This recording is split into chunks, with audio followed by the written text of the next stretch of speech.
हरिओम। मैं आनंद शांडिल्य आप सभी का आपके अपने चैनल पर हार्दिक स्वागत करता हूं, हार्दिक अभिनंदन करता हूं। दर्शकों, सबसे पहले तो वट सावित्री अमावस्या व शनिश्चर जयंती की आप सभी को हार्दिक हार्दिक शुभकामनाएं, हार्दिक हार्दिक शुभकामनाएं।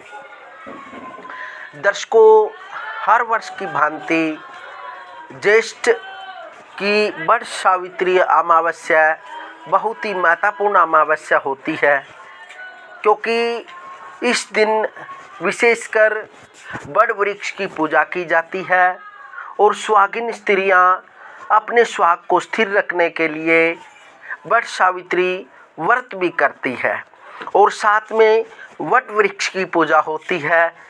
और इस दिन शनि जयंती बड़े धूमधाम से मनाई जाती है, इसलिए यह ज्येष्ठ मास की अमावस्या बहुत ही पुण्य और पवित्र मानी जाती है। इसलिए इस अमावस्या को दान, पुण्य व व्रत का बहुत बड़ा महत्व बताया गया है।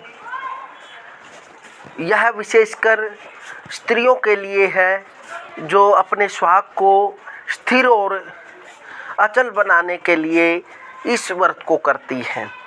वैसे तो हर व्यक्ति, हर प्राणी इस व्रत को कर सकता है, लेकिन विशेषकर जो सुहागिन स्त्रियां हैं वो अपने सुहाग को स्थिर रखने के लिए इस व्रत को करती है। और इस दिन स्नान आदि से निवृत्त होकर वट वृक्ष की पूजा की जाती है।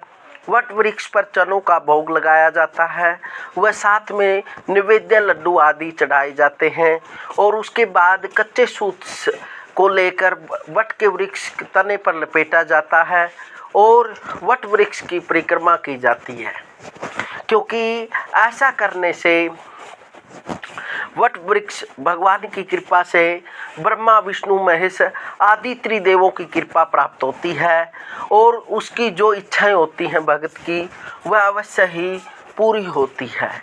इसलिए यह अमावस्या अपने आप में बहुत ही महत्वपूर्ण है। आज बताएंगे कि यह अमावस्या किस दिन रहने वाली है और किस समय से अमावस्या तिथि प्रारंभ होगी और किस समय पूजा का समय रहेगा, और साथ में वट सावित्री व्रत कथा भी बताएंगे। तो क्योंकि आज के दिन ही सावित्री ने इस व्रत को किया था और अपने पति की दीर्घायु के लिए इस व्रत को रखा था, इसलिए यह बहुत ही महत्वपूर्ण एकादशी मानी जाती है। सावित्री ने अपने पति सत्यवान की इस दिन भगवान से रक्षा की थी और इस दिन साक्षात बोला जाता है वेदों और पुराणों में कि सावित्री ने सत्यवान को वट वृक्ष के नीचे रखा था और भगवान शिव के आशीर्वाद से, माता पार्वती के आशीर्वाद से उसको अखंड सौभाग्य वर प्राप्त हुआ था। इसलिए यह अमावस्या बहुत ही महत्वपूर्ण तिथि मानी जाती है। यह तिथि अमावस्या तिथि है जो यह 6 जून दिन गुरुवार 2024 को रहने वाली है और इस तिथि का प्रारंभ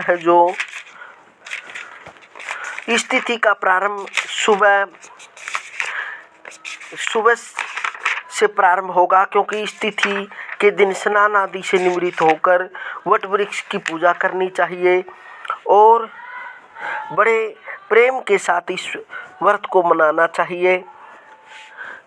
6:08 पर यह अमावस्या तिथि प्रारंभ होगी, जो कि 2:46 तक रहने वाली अगले दिन तक।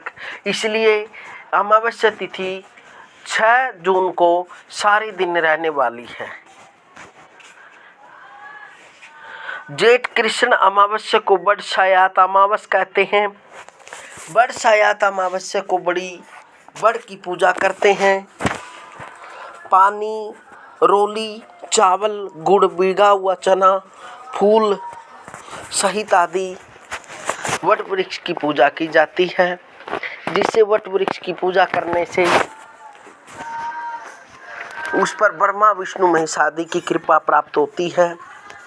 बरसयात अमावस्या की कहानी सुनते हैं, बिगे हुए चनों में रुपए रखकर बयाना निकालते हैं और रात में चने लेकर इस कथा को सुनना चाहिए। बरसयात अमावस्या की कहानी इस प्रकार है। भद्र देश में अशोपति नाम का राजा था, जिसकी संतान नहीं थी। उसने बड़े बड़े पंडितों को बुलाया और कहा, मेरी संतान नहीं है, इसलिए तुम ऐसा उपाय करो जिससे मेरी संतान हो जाए।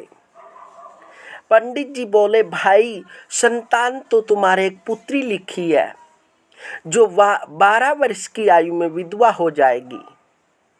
राजा ने कहा, क्या मेरा नाम नहीं रहेगा? बाद में खूब यज्ञ हवन इत्यादि कराए। पंडितों ने कहा, उस लड़की से पार्वती की और बरसयात अमावस्या की पूजा कराना।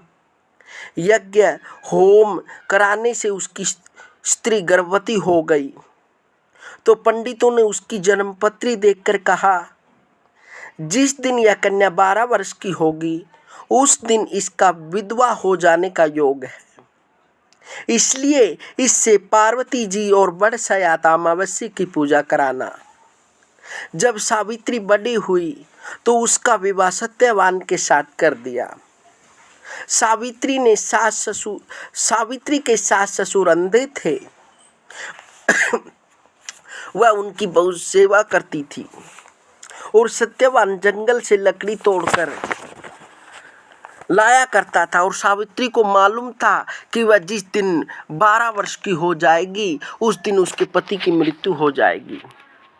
जिस दिन वह 12 वर्ष की हुई उस दिन वह अपने पति से हाथ जोड़कर बोली, आज मैं आपके साथ चलूंगी।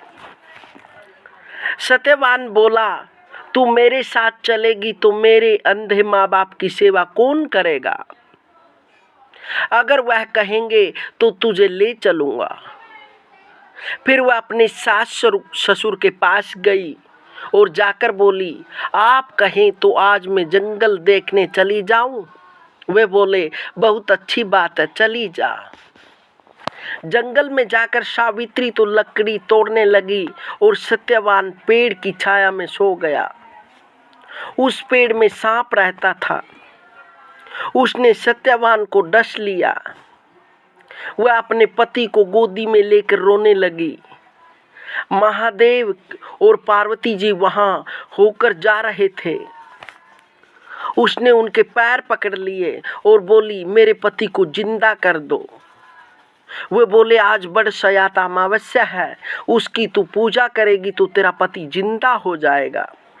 इससे वह खूब प्रेम से बड़ की सेवा करने लगी।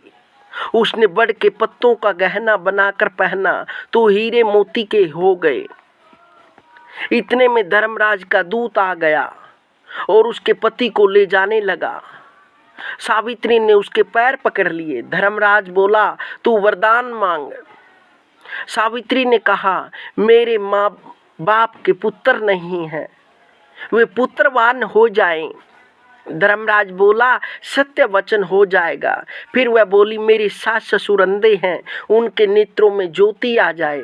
धर्मराज ने यह वर भी दे दिया। इस पर सावित्री ने धर्मराज का पीछा नहीं छोड़ा। धर्मराज ने कहा, अब तुम्हें और क्या चाहिए? सावित्री बोली, मुझे 100 पुत्र हो जाएं। धर्मराज बोला, तथास्तु। फिर वह सत्यवान को ले जाने लगे।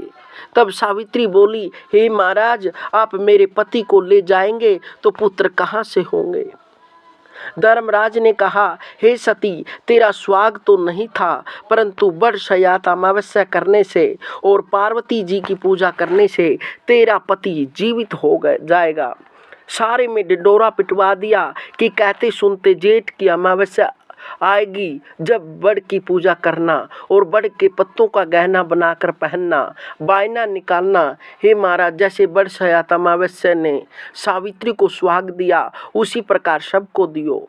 जो भी इस कहानी को कहता सुनता है उसकी सभी मनोकामनाएं पूर्ण होती है। बरस अमावस्या को बट सावित्री व्रत वर अमावस्या भी कहते हैं, इसलिए इस अमावस्या का बहुत बड़ा महत्व होता है। और इस दिन विशेषकर शनि भगवान की पूजा करनी चाहिए और बड़ वृक्ष की पूजा का बहुत बड़ा महत्व होता है। और इस दिन यदि आपकी शादी के अंदर कुछ अड़चने हैं तो आपने गंगा जल में तिल मिलाकर, काले तिल मिलाकर भगवान शिवलिंग पर जल चढ़ाना चाहिए। अवश्य ही आपकी जो शादी में बाधाएं आ रही हैं वह अवश्य ही दूर होगी। और इस दिन प्राम प्रीम प्रोम शनिश्चराय नमः इस मंत्र का जप करना चाहिए। इस प्रकार से इस दिन शनि की पूजा व भगवान शिव की पूजा, बड़ की पूजा और पितरों का पूजन का बहुत बड़ा महत्व है। इस दिन श्रद्धा पूर्वक अपने पितरों का तर्पण करना चाहिए और उन्हें अनेक व्यंजनों के द्वारा प्रसन्न करना चाहिए। अवश्य ही पितरों की कृपा होगी और अवश्य ही आपके कार्य सभी संपूर्ण होंगे।